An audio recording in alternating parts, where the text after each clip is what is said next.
Welcome to the GCN Tech Show. In case you hadn't noticed, the Tour de France started last week and it's been action-packed so far in the race. So we thought we'd take the opportunity to have a look at some of the coolest tech from the Tour de France. So I guess we'll call it a Tour de France Hot Tech Special. Plus all the usual good stuff, your upgrades and the bike vault. Let's go. Let's do it.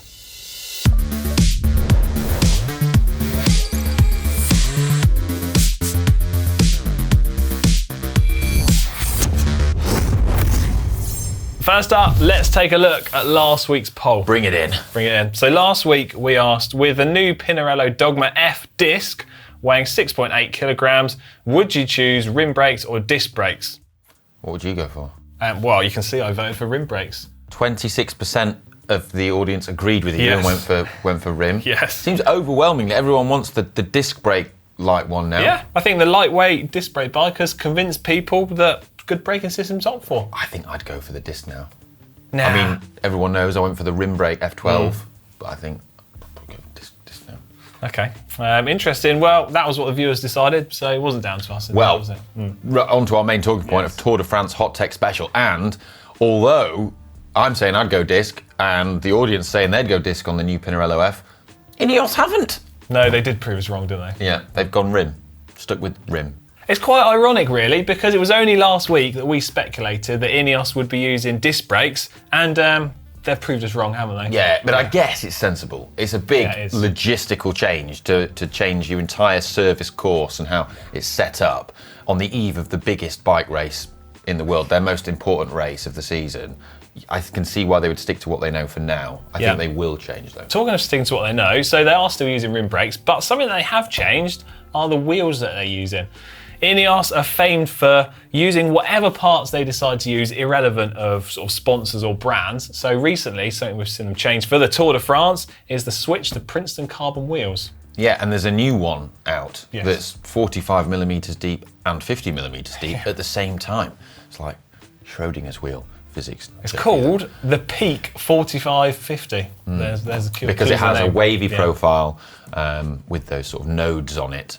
They're similar to what we've seen with the Zip 454. Yeah, so it's an aerodynamic wheel that is designed to be as lightweight as possible, but keep some of those key aerodynamic even characteristics. Presumably, it's a little bit heavier than the lightweight wheels, which Ineos were using, but obviously far more aerodynamic. Yeah, and it's said to be 1,071 grams a pair, and they're tubular. So Ineos not using clinchers or tubeless yet either. $3,400 though. Up next, Mathieu Van Der Poel finally has some new handlebars for his Canyon Air Road, which crucially means it's hopefully not long until consumer rollout of these. Yeah, so you may remember in the Spring Classics, Canyon had an issue on Mathieu Van Der Poel's bike when the handlebar broke during a race, and this was investigated, and they found that it was down to a clamp being over-tightened, which caused the handlebar to fail.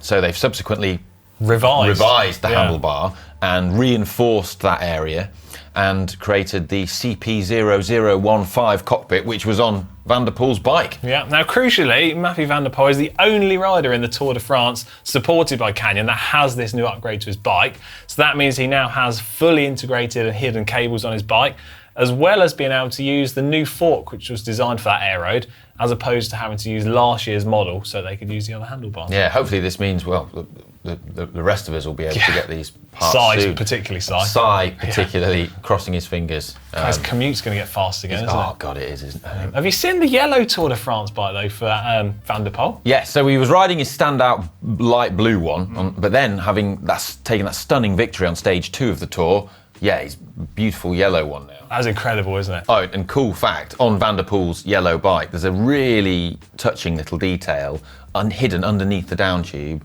which is just a little message celebrating his grandfather, who sadly passed away last year, Raymond Poulador, and saying that, because he never got the yellow jersey, but saying he was the eternal second, and he won stages of the Tour de France, but then saying it wasn't meant to be, but then until now, and then Van Der Poel's like... That is actually really nice. It's really nice, yeah. But other cool fact is this year, the Tour de France is going up the Col de Porte as a summit finish. It did that previously, and Nairo Quintana won in 2018. But in 1974, the Tour went up the Col de Porte, but didn't go all the way to the top. It turned off and went to Pla d'Adet ski resort. And Raymond Poulador attacked on stage 17 then and won that stage up to Pla d'Adet. Hopefully Van Der Poel. He attacked Eddie Merckx, beat him. There you go. How do you remember all this cool stuff? I'm just a nerd. Anyway, so talking about cool looking bikes, have you seen the Trek bikes that Trek Segafredo are riding? So Trek have overhauled their fleet of bikes that they supply to both the men's and women's Trek Segafredo teams. And this is all to do with 2 new colour schemes that they're launching on their Project One sort of customisation program. So this is applying to the Imonda bike and also the more Aero Madone. Yeah, I'm a big fan of these sort of chrome, sort of metallic finishes. We never had them like 10 years ago, and it was really hard to get like mirrored silvery finishes. These look cool, don't they? They look so good. So the men have got a sort of red one, which is called Ruby Chroma for the men's Trek Segafredo team, and then the likes of Lizzie Deignan and the women have got this Sapphire Chroma one, which is more blue. I have to say, I prefer the Sapphire one. Not GCN Red? No, I like the blue one better. Oh, you got a blue jumper on today, haven't you? Right, we can't keep ignoring this because something we have seen on a number of occasions now is what looks like new Shimano spotted on the Tour de France, out on the ground, being used by some of the pros. Oh, you just keep seeing little bits here and there smattered over different people's bikes. It's not being universally used, but there's definitely bits out there. But there's still no official wording on it from Shimano. There's no official details, so we don't actually know. It would just be pure speculation. But I think rest assured, as soon as we do have all the details on it, well, we'll let you know first. We do love a little speculation every now and again. Yeah, we do. But the thing, if people are forgetting about the wheels, Mark Hershey at the Tour de France last year had new Shimano wheels, which still haven't been released. So you'd imagine all at once, going to get wheels as well. God, that'd be a magic day, won't it? Next, we've spotted a brand new Lapierre Zelius SL3. This is the lightweight climbing bike of Groupama FDJ. And, well, it looks rather cool, doesn't it? It does look cool, especially with that sort of floating seat stay design. I don't think you can call them seat stays. Yeah, well, they don't even attach onto the serious seat tube. breach of the Trades Description Act there. They should be called top tube stays. They go away from the rear dropouts straight up and attach onto the top tube. It's quite a cool, unique design though, isn't it? It is, it stands out. Yeah, world apart from the drop seat stays that most manufacturers are using. Yeah, and it's another feature there that's again designed to increase compliance, but it's doing it in a different way, which is nice to see. So 3 key standout changes to this new bike. They say, well, Lapierre say they've optimised the carbon construction, presumably to make it lighter, although they haven't actually confirmed this. Then we've got an integrated cockpit, so we've got fully hidden cables. And then third, what was the third thing? Oh, the revised geometry. So slightly more aggressive geometry on this bike, presumably to help get riders into a more aggressive position. It definitely looks more aggressive from that picture we can see there with, look at all, I don't know whose bike that is. But they're running a lot of spacers. There's a lot of spacers underneath that stem. Yeah, that's you don't often see that at the Tour de France. Normally slammed. Yeah. Clearly very aggressive, isn't it? Yeah. Anyway. Only a nice for me. Yeah, just a nice from us. Sorry. Right, next up, you don't have to be a tech expert to have spotted that Jumbo-Visma are using a bright blue tyre on the front of their bikes, which is clearly different to what they normally use. What is going on here? So yeah, I did a bit of research into this, and the reasoning behind the blue front tyre is to do with a partnership with Swapvids. You like my pronunciation of that? Nailed it. Yeah, so this is a company that provide a bike subscription rental scheme. So you pay a monthly fee and then you get a bike which is always working because repairs are included in your monthly fee. And the reason for the blue tyre is because that is the trademark of that company. So all of their rental bikes have a blue tyre on the front. I think as a marketing exercise, a PR thing, this is great. It's clearly worked because we're talking about it. Yeah. And it looks ridiculous.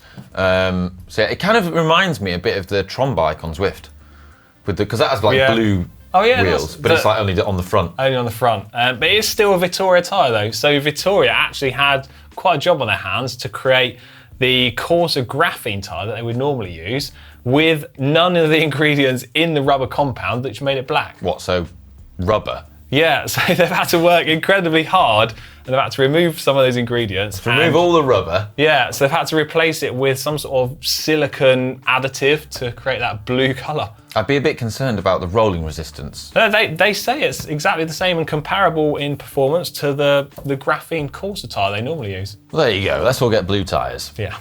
No. I don't want blue tyres. Although it's not really bike tech, I thought I'd mention this because it is the official Tissot Tour de France watch. And you love watches. I do quite like watches, yeah. Yeah. More so than you, I think.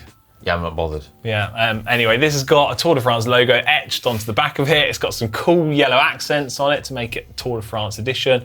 What do you get? You get 2 straps, stainless steel casing, aluminium bezel around the edge of the face. What else has it got? Sapphire glass to stop it scratching. Oh, God, you do know about watches, don't you? I know about chemistry. Swiss quartz movement, so it's not an automatic watch. You have to put a battery in it. And just got some nice little yellow touches to it. Little bike on the second hand as well. I've not seen any of those massive Richard Mille ones this year, like Alaphilippe was wearing last time. Yeah, I reckon everyone's taken a bit too seriously this year to wear their like £500,000 watch. Yeah. They're more focused on the race than waving a big watch around. Anyway, we'll go back to some bikes next. One of my favourite aspects of the tour year on year is how the coverage is becoming more immersive and we're getting more and more live data from the riders. So things like their power numbers, their cadence, their speed, their heart rate and stuff like that. And that is being broadcast from their bikes thanks to these little black boxes you might see hidden on the bikes that are provided by NTT. But have you ever wondered how it works? I did wonder this, and crucially, I did some good research into how this works. So, oh, heavens. Yeah, I know. I've got to remember this here. There's a lot going on. So this module, or data module that's under most riders' saddles, actually receives information from external sensors. So you've got things like heart rate, power meters, stuff like that. Then it's recording GPS location, speed. So it records lots of information, as much as it can. In fact, it records 53 different metrics, so as well as temperature, elevation, gradient, all sorts of things like that. That information is then transferred what's called using a mesh network. So I know it sounds complicated, but basically that data goes to 3 different locations: the race motorbikes, the helicopters that follow the race, and then also it goes to the aeroplane that follows above the race. Did you know there's an aeroplane that follows the race? I do now. Well, yeah, so it circles round and round. What kind of aeroplane is it? Oh, I don't know that, sorry. So those 3 things gather that information, and then it gets beamed back down to the massive NTT data truck, which is normally located at the finish line. And then from there, the NTT data truck sends that information out to like the TV broadcasters, and that's how they get that information to display onto the television. And what's super impressive is that it all happens so fast that you've still got real-time data to go with the live television. Wow. Yes. That is amazing. I want to know more about the NTT aeroplane that follows the race. I don't really know much about it. I just know that... is it like one of those AWACS planes with the big spinning thing that like they have in the US Air Force? Oh, I don't know about that. But I have seen something cool which shows the route that the aeroplane takes. Because it follows the tour stage, but obviously an aeroplane goes much faster than the riders. Yeah, surely it's finished the Tour de France already, the aeroplane. No, right, so get this, what it does, it follows the route, but it does loads of circles round. It looks like a just spiral continually round and round, following the route of the race. I want to find out more about this aeroplane. It's really cool. I think we should do a feature on this. We'll find out more about the aeroplane next week. Yeah. I think we'll all agree, Alpecin Fenix have had an incredible start to the Tour de France this year, haven't they? They have. So something I spotted online just yesterday was that UK clothing brand, quite a small company, Spatswear, are now their official supplier for gloves and overshoes. That's pretty cool. That's pretty cool. A lot of sort of people I know in the UK swear by their overshoes. Yeah, so they're going to be supplying the Alpecin Fenix, both men's, women's, and also the development teams as well. Well, hopefully they don't need gloves and overshoes. Hopefully not. In the up-and-coming stages. Yeah. You know the Tour de France aeroplane, is it yellow? Oh, I don't know. Maybe, who knows? Final bit of Tour de France hot tech this week. A little bit of a slightly more light-hearted one. Presumably, everybody saw that very silly person on stage 1 of the Tour de France that caused that massive crash. So I just thought we'd have a little look online at road safety books. I came across this book called Alex Teaches Road Safety. Oh, what a silly sausage that person was. Very, very silly. But jokes aside, it's incredibly important for road safety, isn't it? So if you are lucky enough to go to the Tour de France and be at the roadside, just make sure you keep out of the way. Don't wave anything in the road. Don't stand in the road. Keep out of the way. Enjoy watching a Tour de France. Just got a message through. And it'll be good. About the, it's about the Tour de France aeroplane. Apparently it's a Beechcraft 200 Super King Air. There you go. Oh, twin prop. Oh, thanks. I did wonder that. Yeah. More hot tech next week. Oh, hang on, we haven't had a poll yet. Oh, I got one. Should the Tour de France aeroplane be yellow? It's not, I just checked. We're not having that as a poll. Why not? I've got a far better poll. So the new Trek Chroma bikes, what do you think of them? Are they hot or are they not? Head over to the GCN app and let us know what you think of them. And should the Tour de France aeroplane be yellow? I'll create that poll as well. Yeah, I was going to say, we might actually just make that poll. It's now time for Screw Riding Upgrades by Upgrades, where you submit evidence of the upgrades you've made to your bike's equipment or cycling lives for the chance to win the ultimate prize, GCN water bottle or bidon. Anyway, so last week we asked whose upgrade was the best. We had Bradshaw's felt upgrade up against Gerrit_W's retro build. 80% of the votes went to Bradshaw's felt upgrade. That was the black and gold one. That was cool, wasn't it? Yes. Yeah. Who have we got this week, though? Well, Gerrit as well means get it in Yorkshire. Gerrit. Gerrit. Yeah, get it done. Right, this week we've got Big incredible John Russell. name, incredible Big name. John Russell, Yes. who's from Glasgow. And he says he's had a dream of having a lightweight steel bike, and he got a 60s bike from eBay, right? And he's brought it back to life. He's custom painted it. He's put period correct decals or decals on there, and period components from Brooks, Campag, and Mavic. And he's been sourcing the parts from all over the place. A labour of love. Similar, I guess, to the kind of amazing restoration bikes that you went to see. Oh, yeah, they were cool, before. yeah. Brilliant. But, I mean, you can look at it there. It's tired. Very tired. Yeah. Look at the dropouts. Look how rusty they are. Seen a lot of action. Wow. And, I mean, wow. Sorry state. But this is phenomenal. Look at that. And I love the Flying Scot. Oh, yeah, that is cool, isn't it? Beautiful bike. Absolutely beautiful. Be great Real to see sort that at like La Roica or something. Yeah, like you said, it's real sort of in keeping with period correct, isn't it? So everything on that. The matching frame The pump. straps on there as well. I think they are. Matching frame great. pump as well. Oh, that Look is at that. exquisite. That is exquisite. Yeah. But it's not going to be plain sailing. We say it every week. So they are up against Hillman. Not such an exciting username, is it? So they bought this Trek Domani AL2 in April 2021. So that's pretty much a brand new bike. But then they've decided to change it to a flat bar gravel bike because they're fortunate enough to have it as their second bike. So this is quite a different upgrade to what we've got for the first one. So this is effectively a brand new bike. Yeah, we don't often see this approach, but I like it. Yeah, so they've taken a brand new bike and converted it into a flat bar gravel bike, basically. Also, that looks close up there. I can see that there's muck-off hydrodynamic lube on that gold chain. Can you see that blue on the links? Yeah, good on the spot. rollers? Yeah.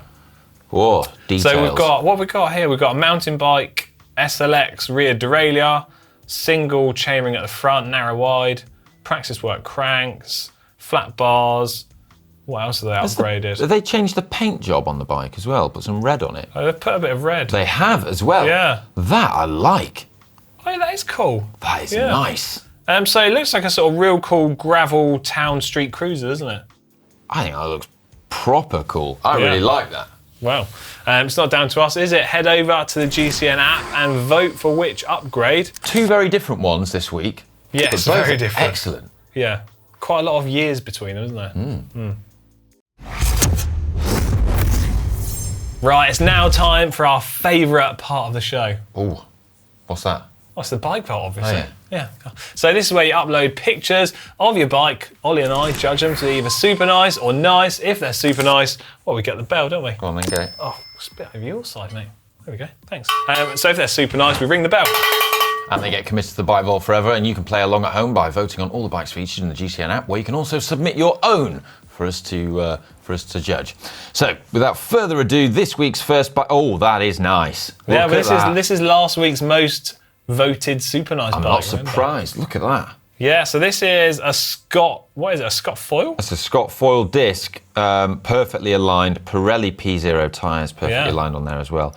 It's just very stealth, isn't it? Very stealth, very cool. Ticked all the boxes, no appendages on there. Very good. Very good. So on to this Super week. nice. Yeah, I'm just confirming that. We'll confirm. So you've got an extra 2 super nice votes there. So starting off this week, we've got Tobias Buki. Buki? Good job, I'm used to that. I would have said Bucci. I think it's Buki. Yeah. With their Radon Spire Disc 9.0, year 2021. What do you make of this?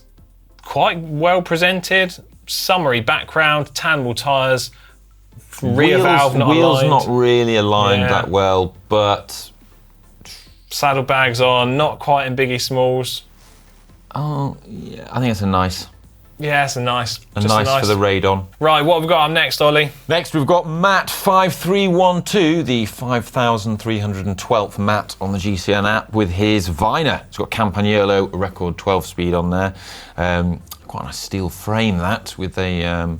It's got the Dacia stem on it. Oh yeah, I like that. Supercars bar tape, Pro Logo saddle. Feels like a sort of 90s 2000 paint job, doesn't it? Like very much that era. Yeah, I like that. I'm going to go super nice. Straight in, all right. I mean, the cranks, that's acceptable crank position, I think. Yeah, I mean, we can allow for the cranks. Tyres are lined up. Yeah, okay, super nice all round. Next up, we've got... Howlin' Thurston. Howlin' Thurston. Why do we both just go American? I don't know. I don't know, but it happened. He's got Fuji Track Elite. Fuji Track Elite. Car. No, that's a serious bit of kit. That is a cool track bike. Malon would approve of that. Yeah. Yeah. That is a serious bit of kit. We don't have enough track bikes. That's mega. I'm going to just go straight in, super nice. Yeah, super nice all round. There's not many things to judge on it. No. Velo Cyber is next with a Shiv Elite. Love a TT bike. There's a very high front end on that bike. Yeah, that was the that's the triathlon Shiv of the previous generation. Non-UCI compliant. Definitely non-UCI legal, but very aerodynamic. Yeah. And yeah, quite high, quite a lot of stack going on there. But you can imagine, I reckon they're a triathlete. It's a triathlon bike. They want to be more comfortable over the long distance time. I just noticed he's got it's not actually a disc wheel, it's a disc cover. So he's got matching front and rear wheels, and then it's got that aero jacket. Ooh. Yeah, so that's just a cover to. I think that's. I mean, I love these kind of bikes. I think that's a super nice. But yeah, I'll go super nice. Yeah, it's quite cool. Yeah, nice. I like the underpass tunnel as well. Next up, Enjoying Life. God, I got that username right, didn't I? That's a good name. Yeah. And they've got their Lynxy R350 2015 model. Is it steel, titanium, maybe? Titanium. Lynxy make famed for their titanium bikes, and there you go. I like the head wheels on there as well. God, how cool! Also, interesting choice of pedals, egg beaters. The mountain bike ones. Yeah, I don't see them on the roads. When you said interesting, I thought you were going to say about the funky bar tape. 3D printed physique saddle on there as well, which is rather nice. I do like the sort of aluminium or titanium, not sure what they are, spacers. They just match. They're a good addition, and I like the bike. You know what? I think that's super nice. I really like that. I really like it. Yeah, I do really like that. I wasn't sure on the bar tape to start with, but I've come round to the bar tape. So yeah, super nice.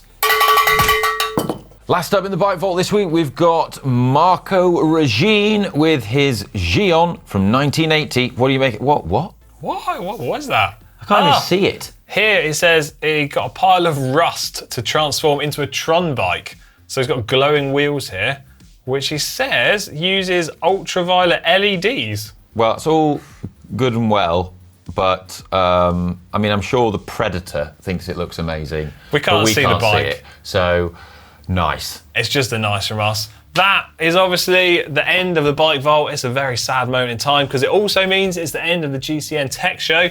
Hope you really enjoyed our Tour de France Hot Tech special.